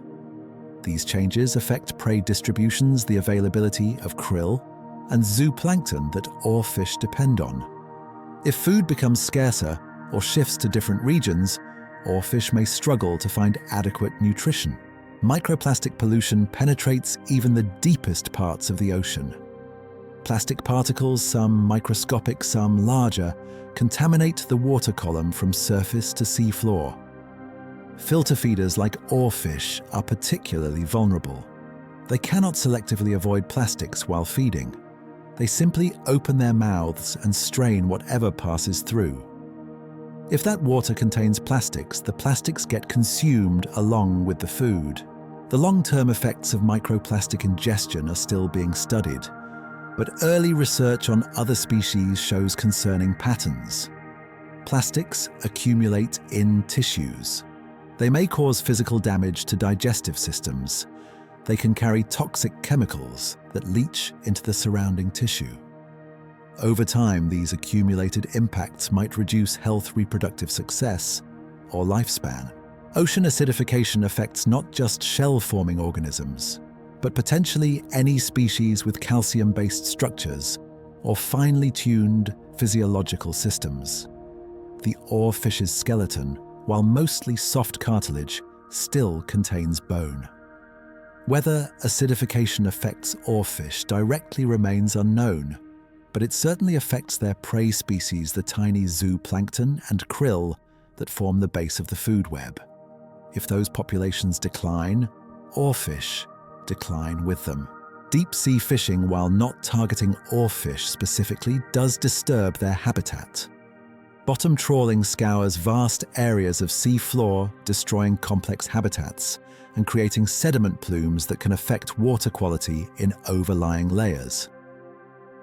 Midwater trawls designed to catch fish in the mesopelagic zone might occasionally capture oarfish as bycatch. These operations are expanding as coastal fish stocks decline and fishing fleets seek new resources. There's also growing interest in harvesting mesopelagic fish for fish meal, and fish oil turning deep-sea species into feed for aquaculture operations. If this practice expands significantly, it could remove enormous quantities of biomass from the very depths where oarfish feed. The ecological consequences of industrial-scale mesopelagic fishing are poorly understood, but the potential for disruption is substantial. Oil and gas exploration ventures into deeper waters, bringing noise pollution, chemical contamination, and the risk of spills into regions that were once beyond industrial reach. Mining companies are developing technologies to extract minerals from the deep sea floor an activity that would create massive disturbance in one of Earth's least impacted environments. All of these threats are indirect. None specifically target oarfish, but oarfish exist within an interconnected ecosystem. Harm one part of the system, and effects ripple through the rest. Reduce zooplankton populations and oarfish starve. Contaminate the water with plastics or chemicals, and oarfish ingest toxins. Destroy the deep-sea habitat's delicate balance, and species adapted to that balance struggle to survive. The challenge with conserving deep-sea species like oarfish is that we don't know what baseline we're trying to protect. We don't know how many oarfish existed before human activities began affecting the oceans. We don't know if current populations are stable, increased, or diminished compared to historical levels. We don't have enough data to detect trends. This is where strandings and sightings become crucially important. Each oarfish that washes ashore, each specimen recovered, represents a data point. Scientists can study stomach contents to understand diet. They can analyze tissue samples for contaminants, microplastics, disease markers. They can examine body condition to assess health. Genetic material reveals population structure, helping us understand whether oarfish form distinct groups or interbreed freely across their range. The Scripps Institution's Marine Vertebrate Collection has become a key repository for oarfish specimens. By preserving each individual that comes ashore along the California coast, Scripps is building a reference library that future researchers can use to track changes over time. If oarfish populations do decline, if their health begins to show signs of environmental stress, these preserved specimens will provide the baseline needed to recognize and document those changes. Research continues on other fronts as well. Projects like Serpent, which uses ROVs and other technology to explore the deep sea, are slowly building a more complete picture of oarfish behavior and ecology. Each successful video recording, each tracked individual adds to our understanding.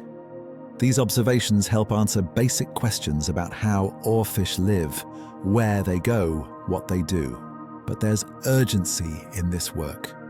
The ocean is changing faster than ever before. Deep-sea ecosystems once thought to be stable and unchanging over timescales of centuries or millennia are showing signs of rapid alteration. Temperature increases, oxygen decreases, current patterns shift, species distributions change, all within single human lifetimes. If we want to understand and protect creatures like the oarfish, we need to move faster. We need more research funding, more deep-sea expeditions, more technology deployed to the places where these animals live.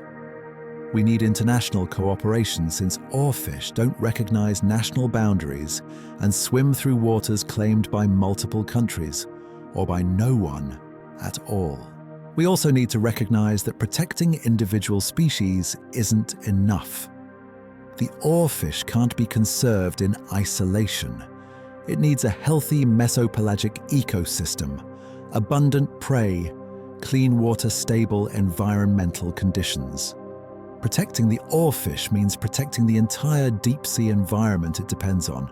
This is conservation's central challenge in the 21st century: how to protect what we barely understand, how to preserve ecosystems we've only just begun to explore, how to value creatures whose lives unfold far from human sight, and whose ecological roles remain largely mysterious.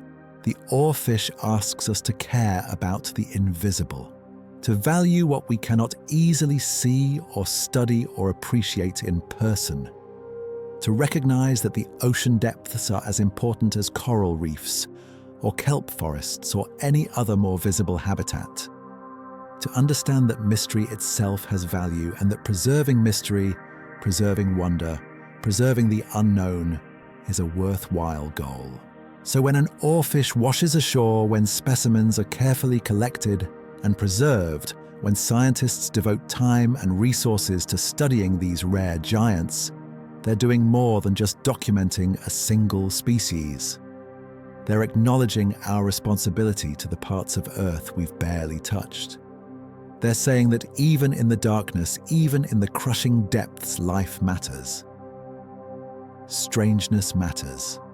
And the creatures that live there, the ribbons of silver standing upright in midnight water, deserve our attention and our protection. Let that responsibility settle gently in your thoughts. Not as burden, but as connection. You are part of a species that has the power to preserve or destroy. The choice is still being made, the outcome still uncertain. But tonight, at least you can rest, knowing that some people somewhere are working to understand and protect the Oarfish and the dark realm it calls home. Living symbols. In 2024, visitors to the Birch Aquarium at Scripps Institution of Oceanography in La Jolla, California, had an unusual opportunity. Displayed in the aquarium's entrance hall was an actual oarfish specimen, one of those recovered from the multiple 2024 strandings. The fish preserved and carefully positioned to show its full length and characteristic features drew crowds of curious onlookers. Children pressed their faces close to the glass eyes wide as they tried to comprehend the sheer length of the creature. Adults stood quietly, phones out, taking photographs they'd later share with friends who wouldn't quite believe what they were seeing. Educational placards explain the oarfish's biology, its habitat, the circumstances of its stranding. But mostly, people just stared. There's something about the oarfish that transcends scientific interest and touches something deeper in human imagination. Maybe it's the size. Maybe it's the strangeness of the body, that impossible ribbon shape with its crimson crest. Maybe it's knowing that this creature lives in places we can never casually visit. In darkness, we can never casually experience living a life so different from ours that understanding it requires both science and imagination. The oarfish has become a cultural symbol not just in Japan, where folklore runs deep, but worldwide. It appears in documentaries about deep-sea life, usually accompanied by dramatic music and narration about the ocean's final frontiers. It features in natural history books, taking up full-page spreads that try to capture its otherworldly appearance. It shows up in video games, educational programs, and social media posts that accumulate millions of views. In the popular video game Animal Crossing: New Horizons, players can catch oarfish in the virtual ocean. The game portrays them accurately long silver fish that are rare and valuable additions to the player's museum collection. Thousands of players have encountered their first oarfish not in real life, but in this digital form, learning about the fish's existence through play rather than textbooks. Museum exhibits featuring oarfish often become major attractions. Natural history museums around the world display preserved specimens, and visitor numbers spike when these displays are advertised. There's something almost pilgrimage-like about it, people traveling specifically to see something they know they'll likely never encounter in the wild. The oarfish serves an important educational function. It's a gateway creature, an animal so charismatic and unusual that it draws people into broader conversations about ocean conservation, deep-sea exploration, and the importance of protecting ecosystems we rarely see. Teachers use oarfish as examples when discussing extreme adaptations or biodiversity. Scientists reference them when explaining why we need to explore and study the deep sea. But the oarfish also represents something more abstract. It's become a symbol of mystery itself, of the unknown, that persists despite all our technology and knowledge. In an age when we can map entire genomes, land rovers on Mars, and communicate instantly with people on the other side of the planet, the oarfish reminds us that vast portions of our own planet remain unexplored and poorly understood. The deep sea is the last great wilderness. It's larger than all terrestrial wilderness areas combined. It contains more living space than all other habitats on Earth, and we've explored less than 5% of it. The oarfish swimming through that enormous unknown becomes a representative of everything we haven't yet discovered. Every unmapped trench, every unnamed species, every biological mystery waiting to be solved. The persistence of earthquake folklore around oarfish, even after scientific studies have debunked it, reveals something important about the human relationship with mystery. We want there to be connections. We want the world to be more interconnected than it appears, want to believe that the appearance of a rare deep-sea fish might mean something, might be a sign, a warning, a message from the parts of Earth we can't normally access. Scientists can present data showing no correlation between oarfish and earthquakes, and the data is solid, convincing, clear. But the stories continue because the stories aren't really about prediction. They're about meaning. They're about the human need to feel that we can read the world, interpret its signs, understand its patterns. The oarfish appearing so rarely and looking so mythical becomes a canvas onto which we can project this need. It feels like it should mean something. A creature this strange, this large, this beautiful, appearing from the depths where no human eye can follow, surely it must carry significance beyond mere biology. And maybe in a way, it does.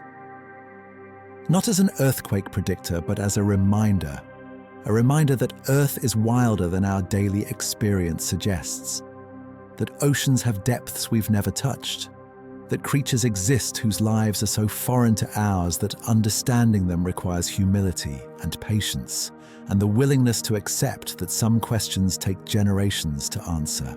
In this sense, the oarfish's cultural significance matters as much as its biological reality.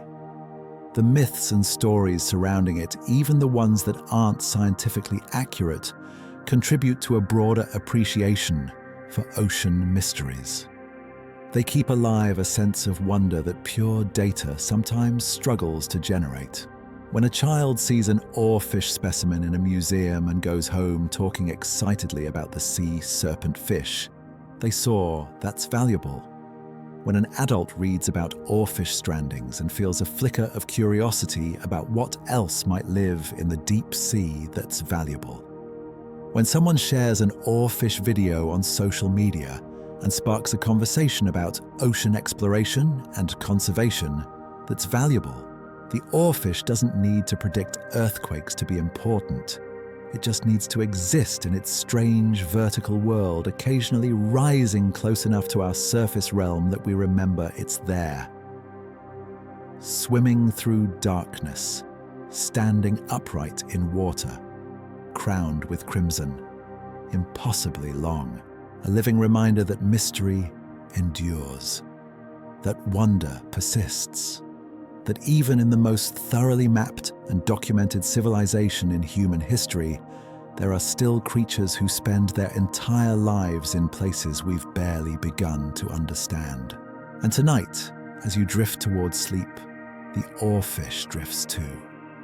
Somewhere in the dark Pacific, somewhere in the Atlantic's deep trenches, somewhere in warm waters and cold, these ribbons of silver hang suspended in blue-black water. They ripple their fins. They filter feed on microscopic prey. They exist utterly unconcerned with our myths or our science or our need to understand them. They simply are, and that's enough. More than enough. It's everything. Drifting into dreams.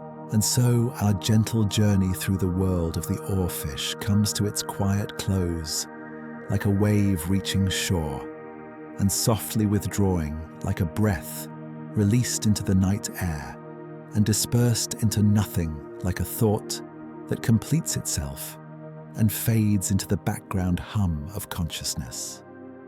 From the sunlit shores where these mysterious giants occasionally strand themselves, their silver bodies gleaming in the harsh light of day, down through layers of darkening water where blue gives way to indigo, and indigo gives way to black into the twilight zone where they spend their lives standing upright in the cold, in the patient darkness, in the endless suspension of mesopelagic existence. We've drifted together through science and story fact and folklore, mystery and meaning, wonder and knowledge.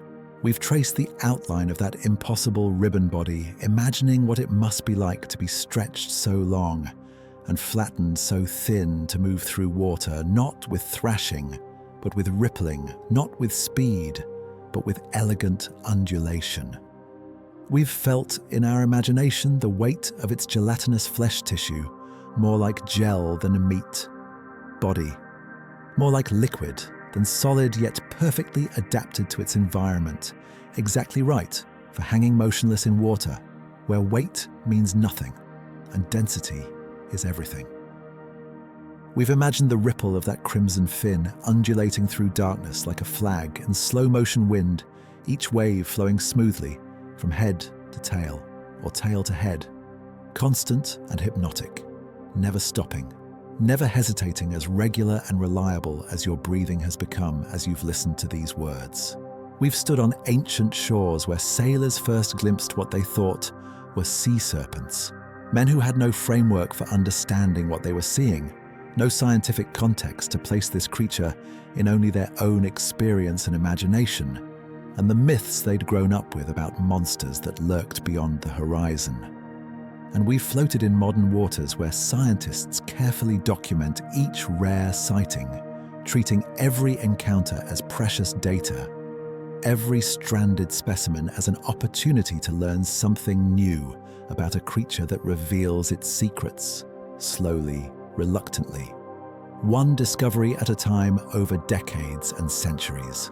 We've listened to earthquake warnings that never prove true when examined with careful statistics and controlled studies.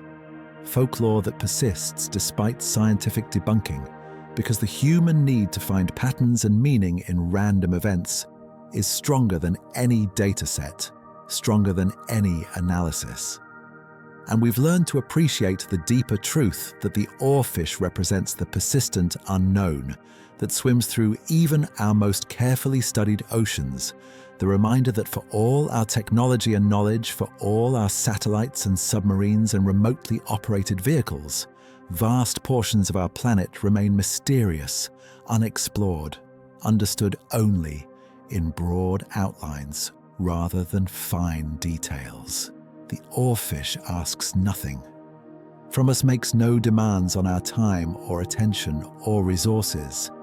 It doesn't rise to the surface seeking attention or assistance, doesn't beach itself deliberately to catch our eye or spark our curiosity. It doesn't call out with songs we can hear without special equipment or display behaviors designed specifically to capture our imagination. It simply lives as it has lived for millions of years, stretching back into deep time in the deep places, where light fades to nothing and pressure builds to crushing levels, and the ordinary rules of surface life no longer apply, where everything is strange and adapted to strangeness, where normal is defined by darkness and cold and scarcity rather than by abundance and warmth and light. And yet, occasionally, rarely, unpredictably, the boundary between our worlds thins and becomes permeable. An oarfish washes onto a beach somewhere, carried by currents it could not escape, or driven toward shore by illness or injury or some environmental disturbance we can only guess at. A remotely operated vehicle descending through the twilight zone captures footage of a silver ribbon hanging vertically in the beam of its lights, rippling slowly, watching the robot with large, dark eyes before swimming away into the darkness beyond the range of illumination. A group of kayakers in California's clear coastal waters encounters a silver shape moving beneath them like a dream made flesh, something that seems too strange to be real until they realize it is real until they understand they're witnessing something most people never see in their entire lives. And in those moments, those rare intersections between the deep and the shallow, between their world and ours, we're reminded that the planet we think we know so well, this Earth we've mapped and photographed from space, and divided into time zones and political boundaries, this world that seems so thoroughly explored and documented and understood, this planet still holds secrets. It still offers surprises that make scientists gasp and journalists scramble to write headlines, and ordinary people stop scrolling through their phones to actually look at something real and strange and wonderful. It still has room for mystery and wonder for creatures whose existence challenges our assumptions and expands our understanding of what life can be, of what evolution can create, given enough time and enough environmental pressure and enough variation to work with. Perhaps that's the oarfish's greatest gift to us, the thing it offers, that goes beyond the scientific insights gleaned from each specimen, studied beyond the data points added to our understanding of deep-sea ecosystems, beyond the footage captured by patient researchers who spend years trying to document these elusive creatures. Perhaps the real gift is simply this proof that we share Earth with creatures whose existence challenges our assumptions and expands our understanding of what life can be, proof that mystery persists, even in an age of unprecedented knowledge and technological capability. A fish that swims standing up, defying the horizontal orientation that almost all other fish adopt. That propels itself with a ripple rather than a thrust, with an undulation of a single continuous fin rather than with the beating of multiple fins or the thrashing of a powerful tail. That can stretch longer than many of the whales that visit the same waters, longer than most of the animals that have ever lived on Earth, with the exception of a few giant sauropod dinosaurs and the blue whale itself. That lives in darkness yet glows in photographs like captured light, silver and crimson against the deep blue or black of its environment. That appears so rarely that each sighting feels like witnessing something sacred, something privileged, a glimpse across the boundary between known and unknown, between the mapped world we think we inhabit and the mystery that remains hidden beneath the surfaces we rarely penetrate.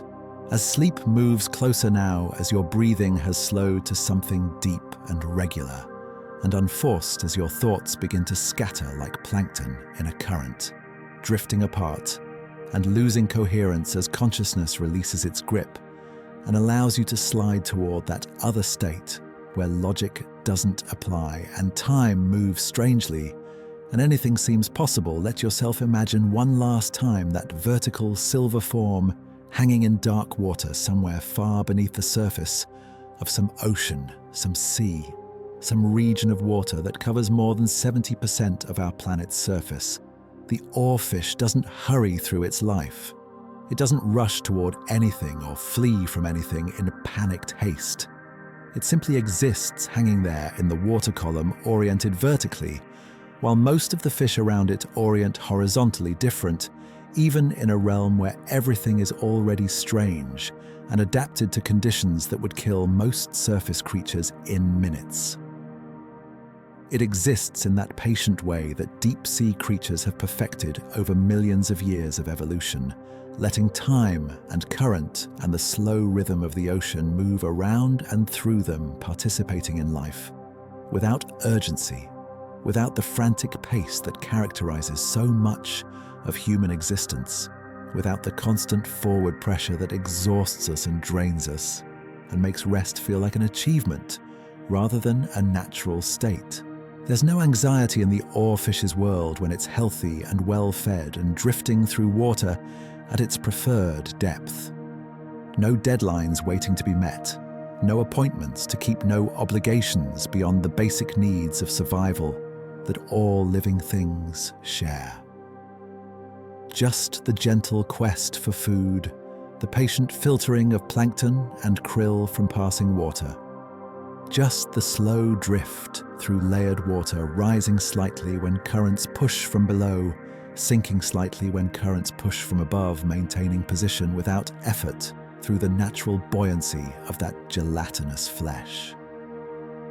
Just the quiet pulse of that long dorsal fin rippling endlessly hypnotically, drawing the creature forward through space that has no landmarks, no destinations, only the infinite blue-black continuation of ocean that stretches in every direction, featureless and vast, and containing more life than all the land surfaces of Earth combined. Let that image fill your mind now as you sink towards sleep, as consciousness becomes optional, and you can choose to let it go without fear or resistance.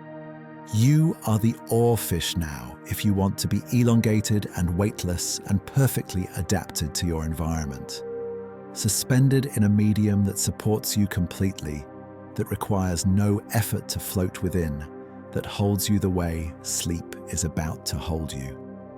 You stand upright in the dark, not because you have to, but because that's the orientation that feels right, that makes sense for the body you inhabit and the world you move through. Your head tilts toward a surface you can no longer see or think about or care about. Your tail trails down toward depths you need not fear, because you are designed for depth, built for pressure, adapted to darkness. Your body moves without movement in any conventional sense. You breathe without thinking about breathing. You exist without questioning existence or wondering why or searching for meaning beyond the immediate and simple needs that your body expresses. Hunger when it arises, the gentle search for food, the satisfaction of feeding, the return to neutral suspension between meals. Nothing more complex than that, nothing more demanding, just being, just existing. Just floating and rippling and watching the darkness with eyes that need very little light to see enough. The water around you is neither warm nor cold in any way that matters, any way that causes discomfort or requires adjustment. It simply is a constant pressure that feels like an embrace rather than a weight, like being held rather than being crushed, support rather than burden. In the distance, barely visible, even with your adapted eyes, things move through the darkness. Other creatures going about their mysterious business, fish and squid and jellies and things. Stranger still, but they don't concern you particularly, don't threaten you or interest you beyond the basic awareness that you're not alone in this vast, dark space. You have no predators here worth worrying about. Nothing that hunts you specifically or tracks your movements or waits to ambush you. Only the patient work of living one small meal at a time, one slow ripple of your fin, one vertical moment after another, adding up to a life lived entirely in the space between surface and floor, between light and darkness, between the known and the unknowable. Your eyes close now, though. You can still sense the world around you through other means that don't require sight, through pressure changes registered by nerve endings in your skin and fins, through chemical signals dissolved in the water that speak to receptors you're not conscious of, but that inform your awareness nonetheless, through vibrations carried through water that speaks in languages older than sight frequencies, and rhythms that convey information about current and proximity and the movements of other creatures without requiring any visual confirmation. You are part of the ocean now, not separate from it, not moving through it as a foreign presence that doesn't quite belong, but integrated, fully dissolved into it in a way that surface creatures never achieve. One more ribbon of life in the endless blue that contains life in forms and quantities that would astound anyone who truly understood the scope and scale and diversity of what exists beneath the waves. The ocean breathes. You breathe with it. Slow, deep, eternal breaths that require no conscious effort, no attention, no management, that simply continue, because that's what breath does when you stop trying to control it. when you release the need to regulate and manage and direct and just allow things to happen as they will. In and out, rising and falling, surface and depth.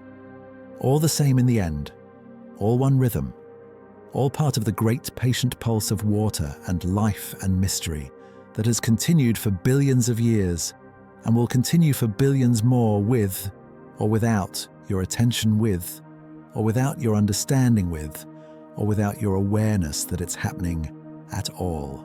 You can let go completely now. Let go of the need to know everything, to understand everything, to have answers for every question that arises. Let go of the questions themselves, those constant probing inquiries that your mind generates, automatically, compulsively in its search for meaning and pattern and explanation.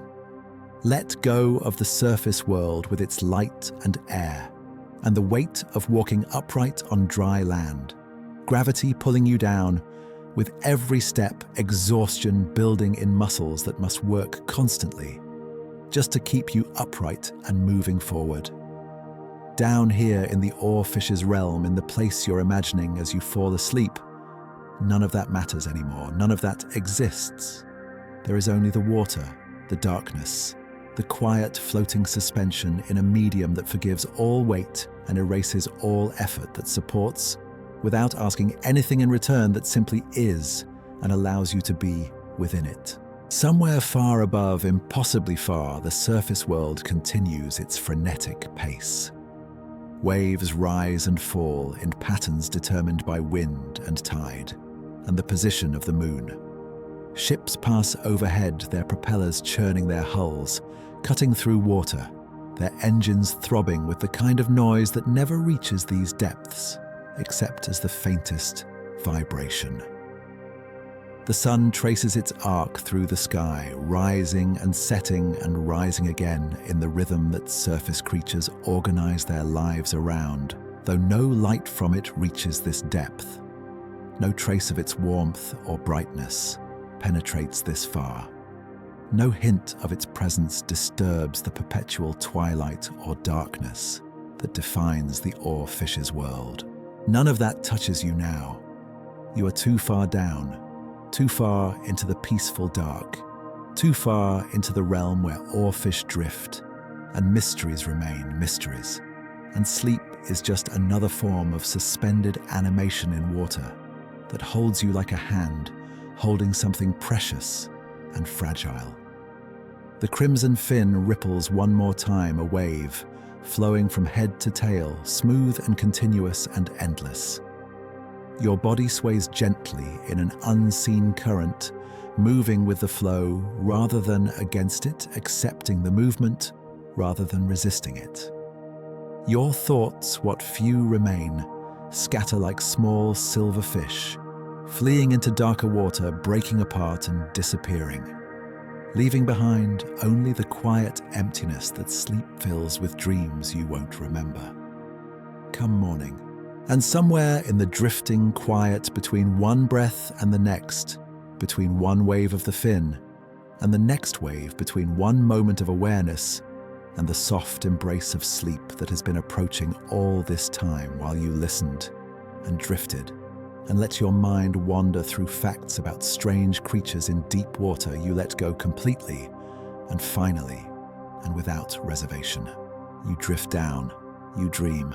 You become part of the deep part of the darkness, part of the mystery that persists and will always persist, no matter how much we learn or how far we explore. Good night. Let the oarfish carry you down into sleep. Let the ocean hold you close in its cold, dark embrace. Let the mystery remain mysterious a little while longer, suspended and patient, and content to simply be without needing to be understood. There will be other nights for questions, other mornings for wonder, but this night, this moment that is ending now, belongs to sleep, to rest, to the quiet surrender of consciousness into dark water, where ribbons of silver fish hang suspended in midnight blue, breathing, slowly existing, patiently asking nothing more from the world than permission to continue being strange and beautiful and utterly themselves. Rest now. The oarfish swims on somewhere in the dark. The ocean keeps its secrets safe beneath the waves, and you safe in the warm darkness behind your closed eyelids, in the comfort of your bed, in the security of your room, drift gently down toward dreams of crimson fins and endless water and creatures that live beyond the reach of ordinary light, beyond the reach of ordinary understanding, in depths that remain mysterious and will remain mysterious for many years to come. Sleep well. Let go. Drift down. The water holds you. The darkness welcomes you. And the oarfish standing upright somewhere far below ripples its long fin once more and continues its eternal, patient dance through the deep. Good night.